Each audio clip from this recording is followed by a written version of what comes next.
Hello and welcome back to Bible Talk with Bruce and Becky. Those of you who are faithful followers know that we're a bit behind on our episodes. I've been in and out of the hospital with a heart issue. I believe it's under control for now, for which we are thankful, and thank you for all of you who offered prayers. Now let's go back to Genesis, and yes, we will eventually finish this book. But By the grace of God. amen. There's lots of good stuff still to go. I'm going to start in Genesis chapter 28.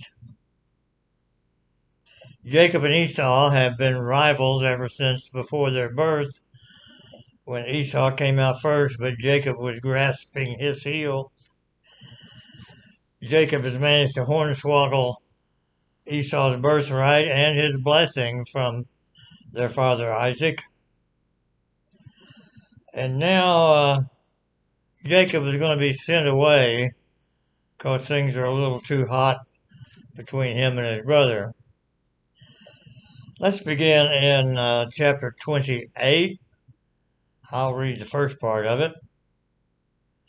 Then Isaac called Jacob and blessed him and directed him, "You must not take a wife from the Canaanite women. Arise, go to Padan Aram, to the house of Bethuel, your mother's father, and take as your wife from there one of the daughters of Laban, your mother's brother." Excuse me. El Shaddai bless you and make you fruitful and multiply you, that you may become a company of peoples.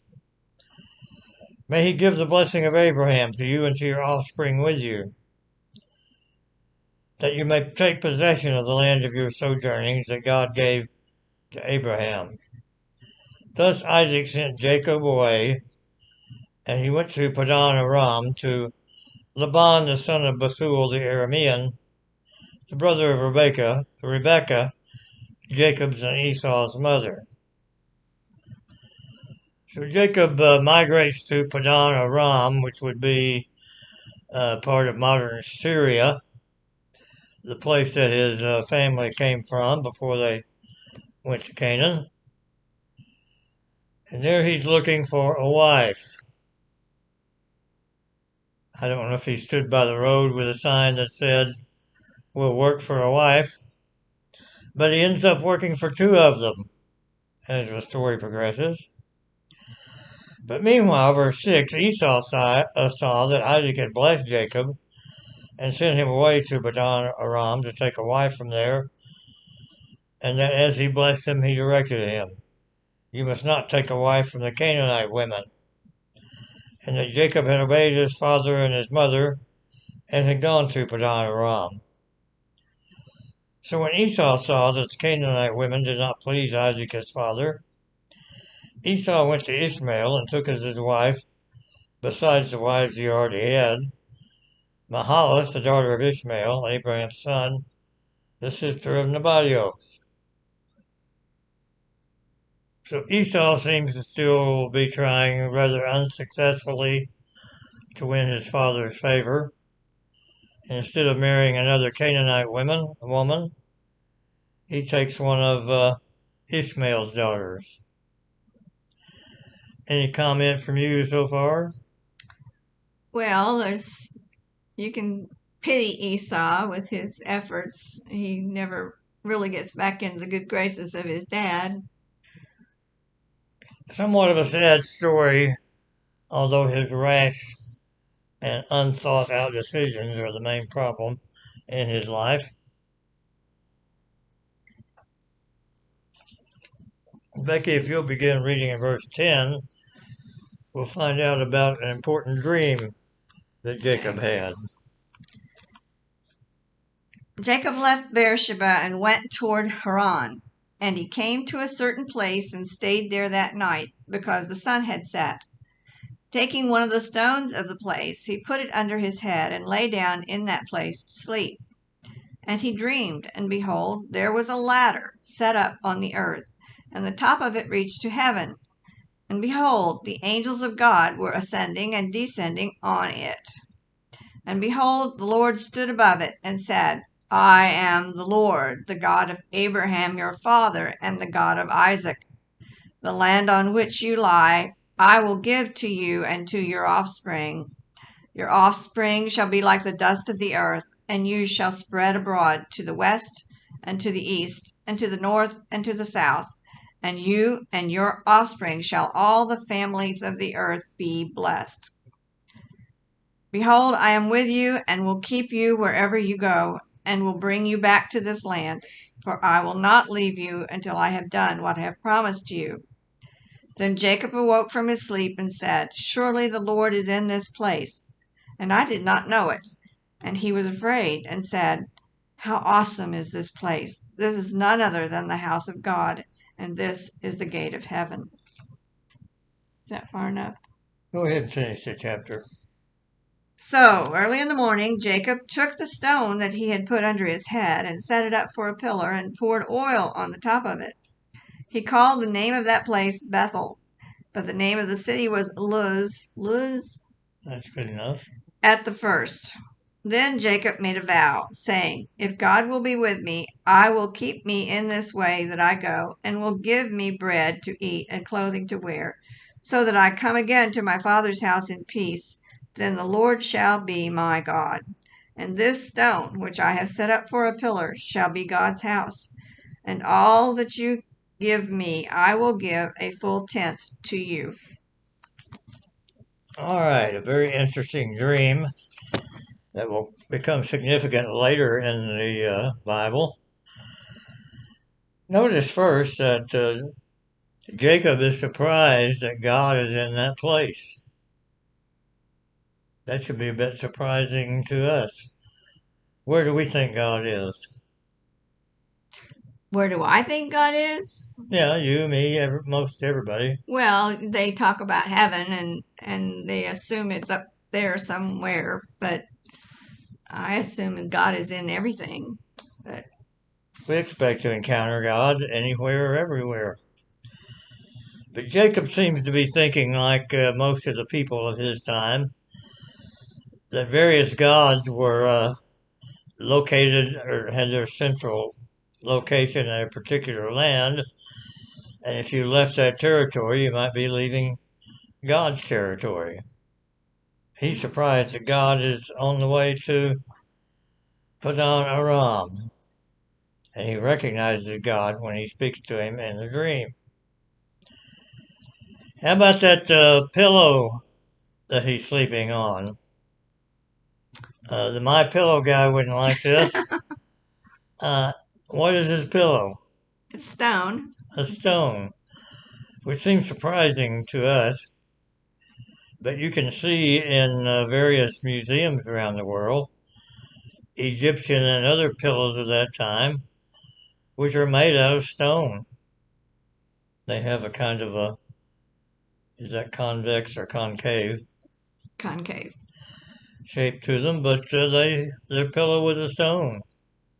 They didn't think of pillows as being soft as we do.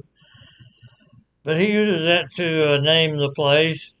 And notice that although he takes a vow to serve God, he bargains with him. If you do so and so. Right. If you take care of me and bring me back eventually home, I will worship you here. There's no record here of God agreeing to that agreement, to that bargain. But God is with him as he promised to be in the first place. And here God makes a promise, continuing the promise that he made earlier to Abraham, that he will give this land to Jacob's descendants, Isaac's descendants, Abraham's descendants. Is this the first mention of a tithe in the Bible? Oh no, we talked about Melchizedek. Yeah. Yeah. But was that a tenth of everything or just I don't remember. I believe Abraham gave Melchizedek a tenth of everything he had taken in battle. Okay. Of course, we don't have the law yet that requires a tithe as well as other offerings, but it seems to have been a common practice It's a vow to give God a tenth of your increase. Well, let's move on and do chapter 29 before we quit today, where Jacob falls in love and marries a woman and gets another woman as a bonus, maybe. Then Jacob went on his journey and came to the land of the people of the east. As he looked, he saw a well in the field, and behold, 3 flocks of sheep lying beside it. For out of that well the flocks were watered. The stone on the well's mouth was large. And when all the flocks were gathered there, the shepherds would roll the stone from the mouth of the well and water the sheep, and put the stone back in its place over the mouth of the well. Jacob said to them, "My brothers, where do you come from?" They said, "We are from Haran." He said to them, "Do you know Laban, son of Nahor?" They said, "We know him." He said to them, "Is it well with him?" They said, "It is well, and see, Rachel his daughter is coming with the sheep." He said, "Behold, it is still high day. It is not time for the livestock to be gathered together. Water the sheep and go pasture them." But they said, "We cannot till all the flocks are gathered together, and the stone is rolled from the mouth of the well. Then we water the sheep." So Jacob wants them to get on with it, not knowing local customs, and he accommodates himself to that. But, tum-tum, a lovely young maiden comes with the sheep.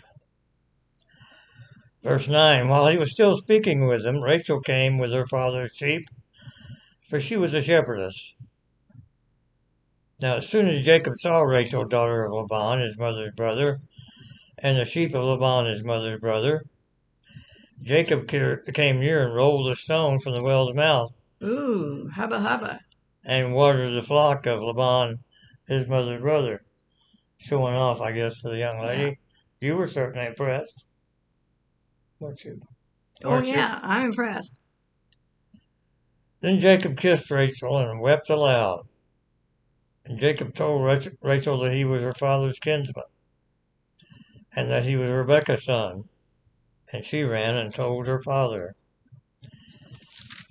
So a dramatic meeting here between Jacob and Rachel.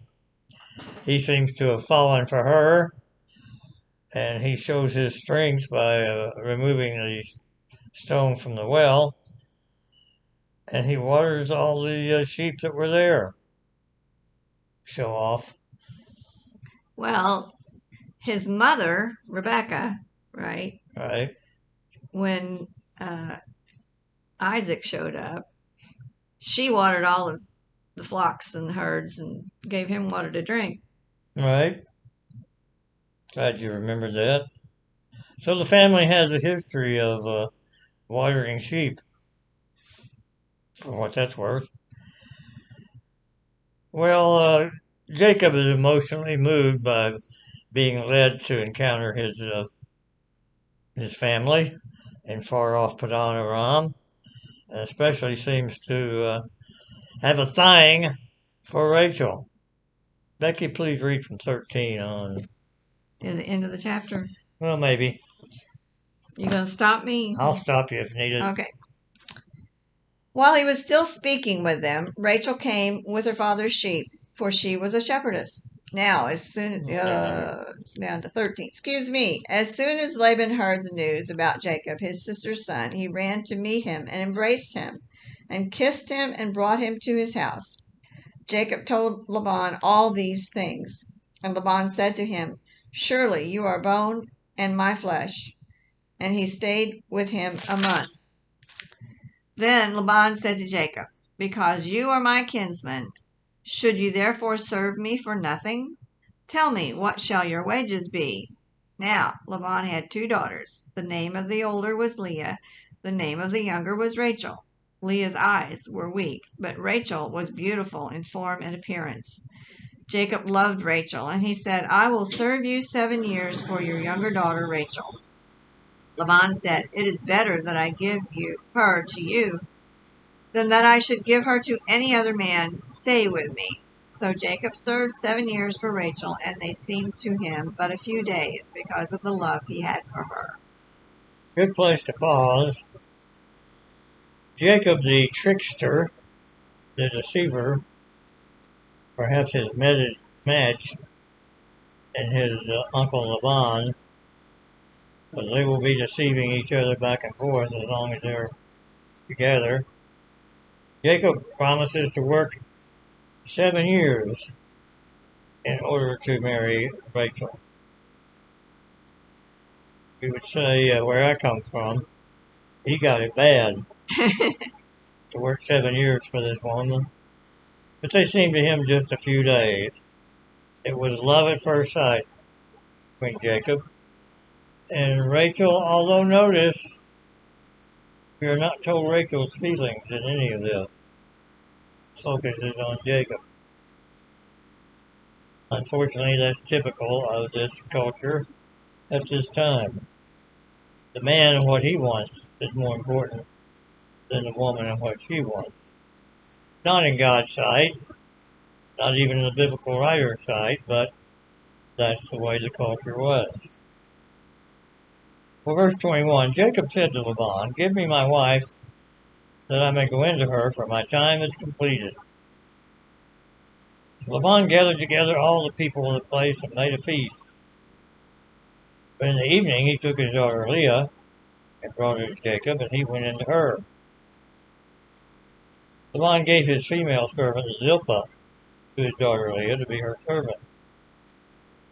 And in the morning, look, it was Leah! Jacob doesn't know till the next morning, after they spent their wedding night together, that he's got the wrong sister in his view. That seems a bit strange to us, partly because I think we're not used to how dark it can be out in the countryside. No street lights here in Panorama. And how drunk he may have been. Drunk? Well, they may have celebrated a little at the feast, but he probably had his wits about him. He just couldn't see. By the way, it's been debated over the centuries exactly what is meant in verse 17. Leah's eyes were weak, or literally in Hebrew, were soft. There was something about her eyes that apparently made her less attractive than Rachel. It may have been clear to the original readers, but it's not at all clear to us. Did the women cover up back then? The faces covered and all that? Oh, yeah. So that's about all you saw of them was the eyes. Yeah. And Leah would have been veiled before Jacob came into her in the tent. So he gets a big shock in the morning. Let's go on with the rest of this story.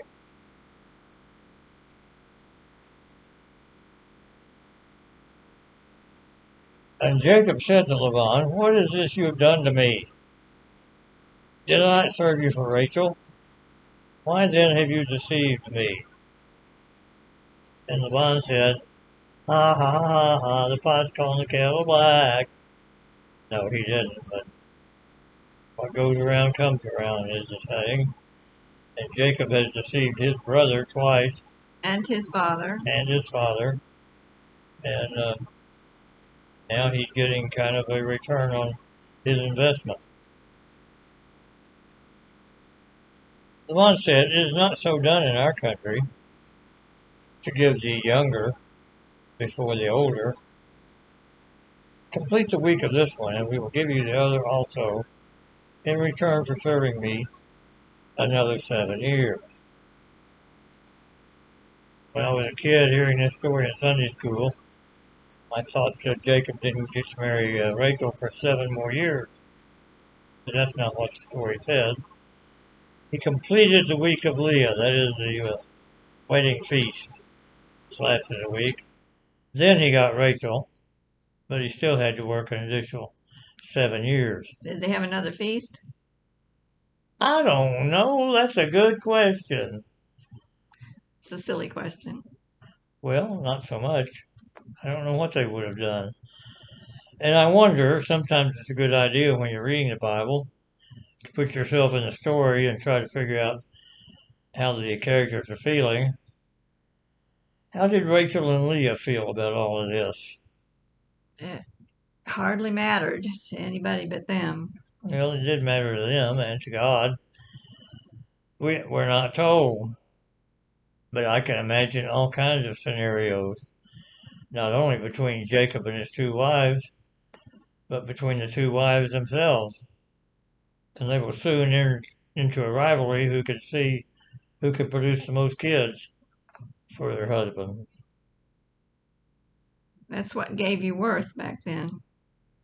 Yes, it certainly added to your assets. Verse 28, Jacob did so and completed her weeks, and Laban gave him his daughter Rachel to be his wife. Laban gave his female servant Bilhah to his daughter Rachel to be her servant. So Jacob went into Rachel also, and he loved Rachel more than Leah, and served Laban for another 7 years. Notice again a problem in the family that arises from playing favorites. We've seen the family of Isaac be separated because Rebecca had her favorite. Now Jacob favors Rachel over Leah. Notice in passing that Jacob also acquires two concubines in these transactions, and they will figure into the rest of the story. Well, was that an understood thing that the handmaid's also the concubine? It seems to be in this story, so it kind of goes with the territory. You get two for the price of one. Yeah, buy one, get one free. We don't know whether that was a good thing for Jacob or not, but events will tell us somewhat of an answer to that. It's hard to, sometimes I'm a little evasive in my answers. We don't have just a ton of information about the way things were done in those days. Some writings and inscriptions and so on from other cultures around Canaan, but mostly what we have is the Bible account. Well, Becky, please read from verse 31 to the end of the chapter. When the Lord saw that Leah was hated, he opened her womb, but Rachel was barren. And Leah conceived and bore a son, and she called his name Reuben. For she said, because the Lord has looked upon my affliction, for now my husband will love me. And Reuben means what? A son. Okay. She conceived again and bore a son and said, because the Lord has heard that I am hated, he has given me this son also. She called his name Simeon, which is means heard. Okay. Again, she conceived and bore a son and said, now this time my husband will be attached to me because I have borne him 3 sons. Therefore his name was called Levi. And Levi means, I'm sure, the Hebrew for attached, of course. And she conceived again and bore a son and said, this time I will praise the Lord. Therefore she called his name Judah. Then she ceased bearing. And guess what Judah means? Praise. Praise the Lord. Yes. I find the refrain through that brief story sad. Because I'm hated. Now my husband will love me. But unfortunately, Leah never really sees that in her life. Although, spoiler alert, guess who Jacob is buried next to when they bury them? Leah. He's buried next to Leah. Yep. So she finally gets him after death. She bears 4 children, all of whom will be important in the story of the 12 tribes of Israel, especially Judah and Levi. From Judah will come the king eventually, and from Levi comes the priest under Moses. So we're going to leave Jacob there for now. The story will continue in Syria, Padan Aram, until finally Jacob returns home. After he and his father-in-law try to swindle each other several times. It's quite an account there of that family. Could we call that a dysfunctional family? Pretty much, pretty much. Have you ever known a family closely that was not dysfunctional? Mm-hmm. I can't think of one off the top of my head, especially the one that I grew up in. How about the one you grew up in? Nothing said. No comment. No comment. No commento. But that's part of the story of the Bible, just as it's part of our story. God is dealing with imperfect people. Ever since the expulsion from Eden, people have gone from bad to worse.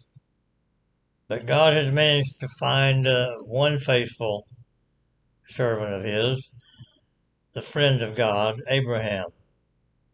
And now his family will be the story of the rest of the Old Testament, culminating in the coming of Jesus Messiah.